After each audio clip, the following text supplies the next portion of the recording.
माझ्या काही सुनावण्या होत्या.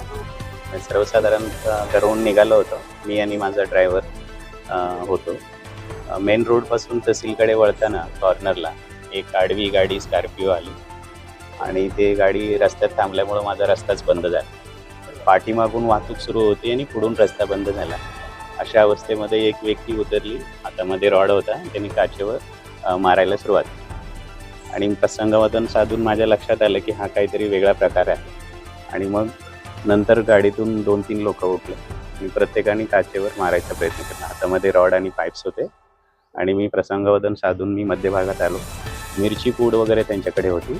मी ते टाकायचा प्रयत्न करून आणि काचा फोडायचा त्यांचा प्रयत्न सुरू होता. मीनवाईल मला पुढेही जाता येत नव्हतं, मागेही जाता येत नव्हतं आणि थोडी एक बस गेल्यानंतर थोडा स्कोप आम्हाला मिळाला आणि मी तत्काळ पोलीस स्टेशनमध्ये गाडीचा कट आम्ही पोलीस स्टेशनला. नंतर ती गाडी निघून गेली असावी असं. काय एकंदरीत कसं बघता या हल्ल्यात? तर एकंदरीत ॲक्च्युली माझी दुसरी टर्म आहे इंदापूरमध्ये. मी पहिल्यापासूनच अवैध धंद्याविरुद्ध काम करत आलेलो आहोत आणि मनापासून मी काम केलेलं आहे.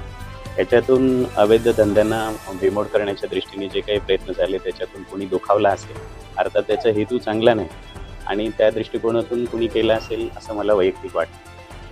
काय पुढे ॲक्शन काय? पोलीस स्टेशनकडे आता आम्ही FIR देत आहे. DYSP सर आले, प्रांत सर आले, आम्ही सगळे मिळून त्याचा छडा लागला जाईल आणि नक्की अशा प्रवृत्ती ठेचूनच काढल्या जातील आणि प्रशासन आपलं काम प्रामाणिकपणे करेल. इंदापूरमध्ये खूप व्यवस्थित खूप वर्ष झालं तुम्ही काम करताय. जनतेची सहानुभूती आहे. काय जनतेला तुम्ही यातून आव्हान करणार नाही? मला तालुक्याच्या दृष्टीने एकच वाटतं की अशा घटना घडता कामा नये. आपण सर्वजण न्याय देण्यासाठी असतो, सामान्यांसाठी असतो आणि जर एक्झिक्युटिव्ह मॅजिस्ट्रेटवरती असे चुकीचे लोक बेकायदेशीर धंद्याला आळा पडतो म्हणून जर करत असतील तर हे योग्य नाही. म्हणून सामान्यांना किंवा इतर सगळ्यांनाच मी सांगतो की अशा लोकांना आपण दूर ठेवलं पाहिजे, यांना वेगळं ठेवलं पाहिजे आणि सामान्य माणसाच्या भल्याचा आपण विचार केला पाहिजे. थँक्यू.